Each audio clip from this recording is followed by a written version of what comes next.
I trusted my fiancé completely, until I saw the footage from across the street. I've always believed that trust is the foundation of any relationship. Without it, you're just two people sharing space, not building a life. My fiancé, Derek, and I had that foundation. We built it slowly, brick by brick, over 4 years of late-night conversations, shared dreams, and quiet mornings drinking coffee in our pajamas. I never questioned him, not once. When he said he was working late, I believed him. When he said he needed a guy's weekend, I packed his bag without a second thought. That's what love is supposed to be, right? Complete, unwavering trust. Then our elderly neighbor, Mr. Henderson, asked me to look at his security footage. His cameras faced the street, and he'd captured something strange the night Derek was supposedly on a business trip. I watched the video with mild curiosity at first, then I felt my blood turn cold, because the man on that footage was definitely my fiancé, and he definitely wasn't alone. Derek and I met at a bookstore, which feels almost too perfect to be true. I was reaching for the last copy of a novel I'd been wanting to read, and so was he. Our hands touched, we laughed, and he insisted I take the book. We ended up talking for an hour in the cafe section,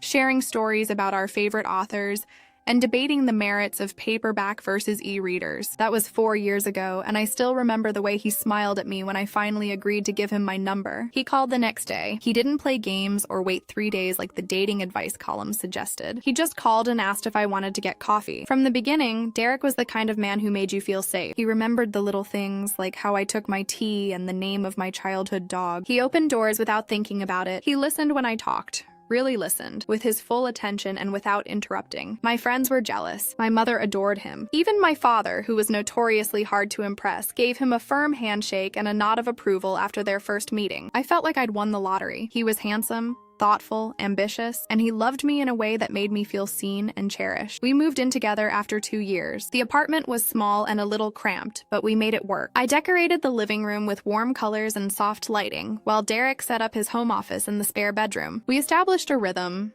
a comfortable routine of morning coffee, evening dinners, and weekend adventures. He was always supportive of my career as a graphic designer, celebrating my wins and encouraging me through the tough projects. We talked about the future constantly, about buying a house someday, about traveling to Europe, about maybe starting a family when we were ready. When he proposed, it was on a quiet Tuesday evening, the kind of ordinary night that didn't hold any expectations. He'd cooked dinner, my favorite pasta dish, and we were sitting on the couch watching a movie. He paused it midway, turned to me, and said he had something important to ask. I thought he was going to ask about vacation plans or maybe a big purchase he wanted to make. Instead, he pulled out a small velvet box and asked me to marry him. I cried. I said yes before he'd even finished the question. It was perfect. Simple, intimate, and completely us. The wedding planning was enjoyable, not stressful. Derek was involved in every decision, from the venue to the cake flavor. We disagreed on a few things, mostly the color scheme, but we always found a compromise. He wanted navy and silver. I wanted blush and gold. We settled on navy and gold, and we both walked away happy. He even helped me address the invitations, his handwriting neat and careful.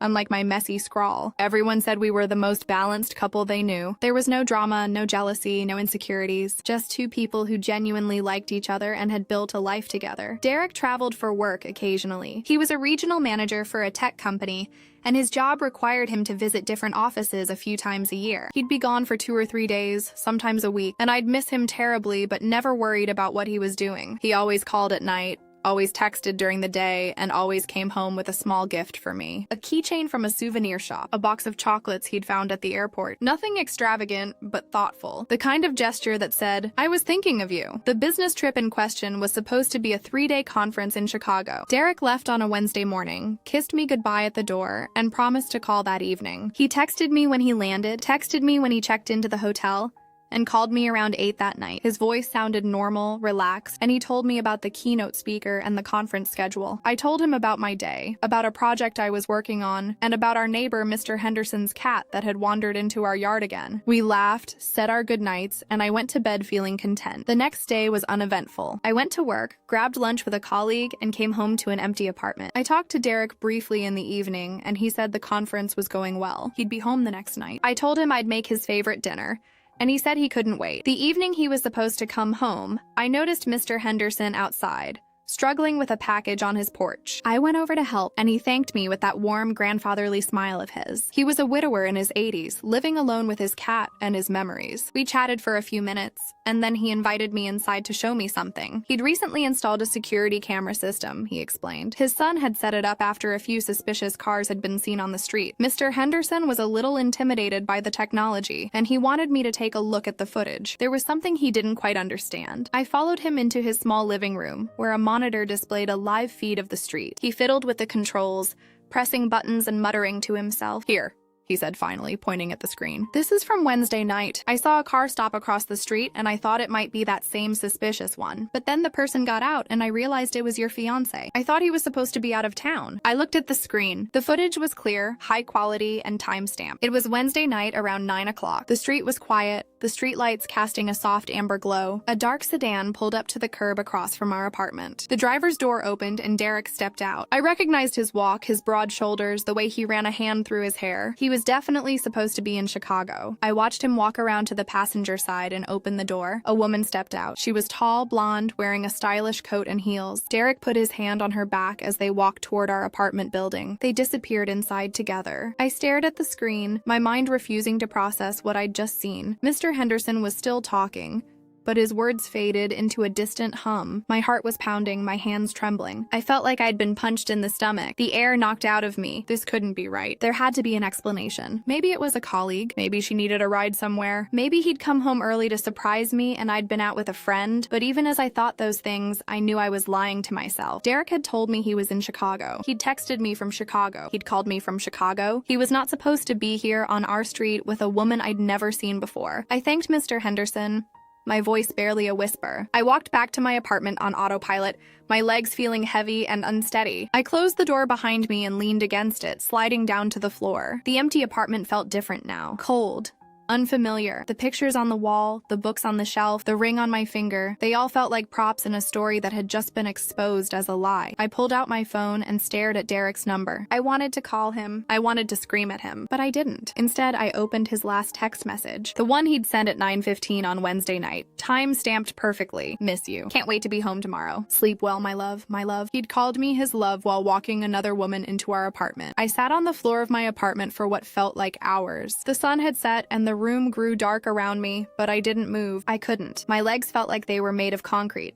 My mind stuck in a loop, replaying that footage over and over. Derek's hand on her back, the way she smiled at him, the way they walked into our building together. Our building, our home, the place where we'd built a life, where we'd planned a future, where I'd felt so safe and secure just days before. I finally forced myself to stand up. My legs were stiff and my head was pounding. I walked to the kitchen and poured myself a glass of water, but my hands were shaking so badly I nearly dropped the glass. I set it down on the counter and leaned against the sink, taking slow, deep breaths. I needed to think clearly. I needed to figure out what to do. My first instinct was to call Derek and confront him, demand an explanation, scream at him until he told me the truth, but something stopped me. A small, cautious voice in the back of my mind that whispered, "Not yet, not until you know more." If I confronted him now, he would lie, or he would deflect, or he would make me feel crazy for even asking. I needed evidence. I needed to understand what I was dealing with before I showed my hand. I grabbed my laptop and opened the calendar app I shared with Derek. His business trip to Chicago was clearly marked, along with the flight information he'd sent me. I cross-referenced the dates with the footage from Mr. Henderson's camera. Wednesday night, 9 o'clock. Derek was supposed to have been in Chicago at that time. I opened his flight confirmation email. His flight was scheduled to depart at 6:30 in the evening and arrive in Chicago at 8:15. There was no way he could have been back in our city by 9 o'clock, unless he'd never taken that flight at all. My stomach dropped. I opened our text message history and scrolled through the days leading up to the trip. He'd been so normal, so affectionate. He'd texted me updates about packing, about his excitement for the conference,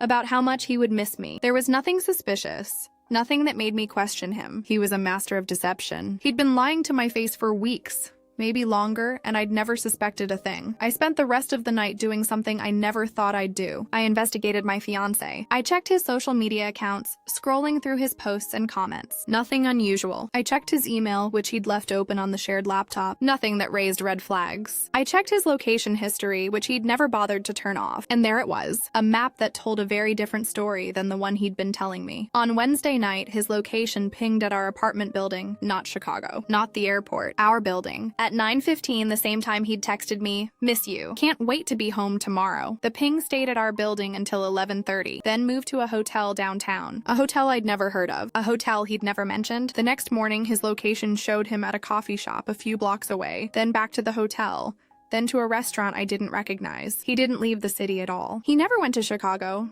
I felt sick. My hands were clammy, my heart racing, my vision blurring with tears I refused to let fall. I closed the laptop and sat in the darkness, trying to process what I'd just discovered. Derek, the man I trusted more than anyone in the world, had been lying to me. He'd fabricated an entire business trip. He'd spent 3 nights in a hotel in our own city with another woman, while I sat at home believing he was hundreds of miles away. I thought about the woman on the footage, the tall blonde in the stylish coat. Who was she? How long had this been going on? Was she someone from his work? An old girlfriend? A stranger he'd met somewhere? I had no idea, and that uncertainty made everything feel so much worse. I was drowning in questions with no answers, and the person who could answer them was the person who had betrayed me. Derek came home the next evening, just as he'd promised. He walked through the door with a smile on his face and a small gift bag in his hand. I was sitting on the couch, my heart pounding so loudly I was certain he could hear it. He leaned down to kiss me and I let him. I needed to see. I needed to know if I could look into his eyes and see the lie. "Hey babe," he said, setting down his bag. "I missed you so much." The conference was exhausting, but I'm glad to be home. "How was your week?" I studied his face. His eyes were warm, his smile genuine. There was no guilt in his expression, no hesitation. He looked exactly like the man I'd fallen in love with. Exactly like the man who had been lying to me for days, maybe weeks, maybe months. It was chilling. It was fine, I said,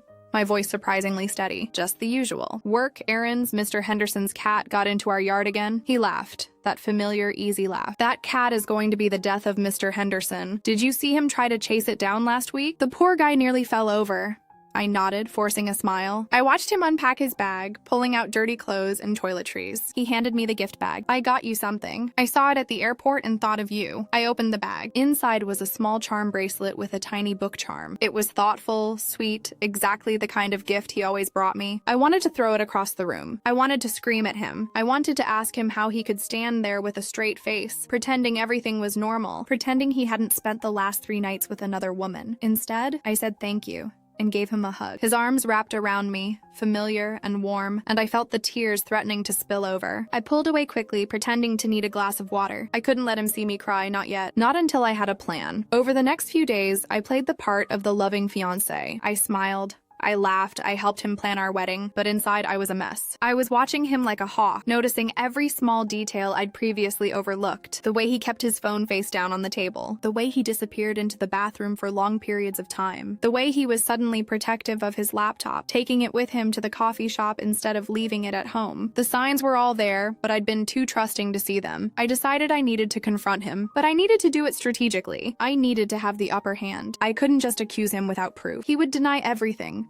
spin a story, make me feel like I was crazy. I needed to catch him in the act, so I did something I never thought I'd do. I bought a small voice recorder and kept it in my pocket. I started taking notes. I documented every inconsistency, every suspicious behavior. I reached out to a friend who worked in IT and asked her to help me access the text messages Derek had deleted from his phone. I hated myself for it. I hated that I had become the kind of person who snoops through her fiancé's phone, who records conversations, who acts like a detective instead of a partner. But he had left me no choice. He had broken my trust, and I needed the truth. A week later, I had enough evidence. Enough to confront him. Enough to prove that he had lied about Chicago. Enough to prove that the woman's name was Natalie, a colleague from a different branch of his company. Enough to prove that they had been involved for months. I sat him down on a Saturday morning. I made coffee like I always did. I handed him his mug like I always did. And then I said, "Derek, I need to ask you something, and I need you to be honest with me." He looked at me, his expression calm and open. "Of course, babe. What's going on?" I pulled out my phone and opened the video of the security footage. I pressed play and handed it to him. "Tell me about Chicago." Derek stared at the screen. His face went through a series of expressions I'd never seen before. Confusion, then recognition, then something that looked almost like fear. He watched the footage in silence, his jaw tightening, his fingers gripping my phone so hard his knuckles turned white. When the video ended, he didn't look at me. He just sat there, staring at the blank screen, his chest rising and falling with shallow breaths. I waited. The silence stretched between us, heavy and suffocating. I could hear the clock ticking on the wall, the distant hum of traffic outside, the erratic beating of my own heart. I wanted him to say something. Anything. I wanted him to prove me wrong, to tell me there was a reasonable explanation, to make this all go away. But I knew deep down that there was no explanation that could fix this. Finally, he set the phone down on the table between us. He ran both hands through his hair, a gesture I'd seen him do 1,000 times when he was stressed. But this was different. This wasn't stress about work or finances. This was the panic of a man who had been caught. "Emily," he started, his voice hoarse. "I can explain." I waited. I didn't say anything. I just sat there, my coffee growing cold in my hands, and watched him struggle to find the right words. The man who was always so articulate, so confident, so sure of himself. He looked small now, defeated. "The conference," he said slowly. "It was canceled at the last minute. I was already at the airport, and they sent an email saying it was postponed. I didn't know what to do. I didn't want to disappoint you. I didn't want you to think I'd wasted the time off. So don't." My voice cut through his rambling like a blade. "Don't lie to me, not now. Not after everything." He flinched. His eyes met mine for the first time since I'd shown him the video. And I saw the guilt there, the shame, but also something else. Desperation. He was grasping for an escape, any escape, and I wasn't going to give him one. "I know about Natalie," I said quietly. "I know she's a colleague from your company. I know you've been involved with her for months. I know you didn't go to Chicago. You never went to Chicago. You spent those 3 nights at a hotel downtown with her while I sat here believing you were hundreds of miles away." The color drained from his face. He opened his mouth, closed it, opened it again. "How do you—" "I did my research," I said. "I had to, because you weren't going to tell me the truth. You were never going to tell me the truth. You were going to keep lying to me, keep stringing me along, keep pretending you were the perfect fiancé while you were building a whole other life behind my back." He reached for my hand, but I pulled away. His hand hovered in the air for a moment before dropping back to his lap. "Emily, please, just let me explain. It's not what you think. Natalie and I, it's complicated. She was going through a hard time, and I was trying to help her. And one thing led to another. But it doesn't mean anything. It doesn't change how I feel about you. You're the one I love. You're the one I want to marry. Please, you have to believe me." I felt a bitter laugh bubble up in my throat. "You want me to believe you? After everything? After you lied to me for months? After you brought another woman into our home? After you sent me text messages telling me you missed me while you were with her?" I shook my head, tears finally spilling down my cheeks. "I can't believe you. I don't even know who you are anymore." Derek's composure finally cracked. His eyes glistened, and his voice broke as he spoke. "I know I messed up. I know I made terrible choices, but I was scared, Emily. I was scared of losing you. I was scared of telling you the truth because I knew it would destroy everything. And I was right. Look at us. Look at what I've done. Did you think I wouldn't find out?" I asked, my voice trembling. "Did you think you could just go on pretending forever? That you could marry me and keep her on the side? What was your plan, Derek? Were you going to tell me after the wedding? After we had kids? After we'd built a whole life together?" He didn't answer. He just stared at the table, his shoulders slumping, the fight draining out of him. He looked broken. And part of me, the part that still remembered the man I'd fallen in love with, felt a pang of sympathy for him, but it wasn't enough. It could never be enough. I stood up from the table. My legs were shaking, but I forced myself to stand tall. "I want you to leave," I said. "I want you to pack your things and go. I don't want to see you. I don't want to talk to you. I don't want to hear your excuses or your apologies. I just want you gone." He looked up at me, his eyes red and pleading. "Emily, please. We can work through this. We can go to counseling. We can rebuild." "There's nothing to rebuild." I cut him off. "You destroyed it. You burned it to the ground the moment you chose her over me. I gave you everything. I trusted you completely, and you threw it away." He stood up slowly, like a man walking to his own execution. He opened his mouth to say something, but I held up my hand to stop him. Don't say anything else. Just go." He nodded numbly. He walked to the bedroom and started packing. I listened to the sounds of him moving around the room, opening drawers, zipping bags, the sounds of him dismantling the life we'd built together. I didn't cry. I didn't scream. I just stood in the living room, staring at the wall, feeling hollow and empty inside. When he emerged with his bags, he paused at the door. He looked back at me, his expression a mixture of pain and regret. "I'm sorry," he said quietly. "I'm so sorry, Emily. I never meant to hurt you."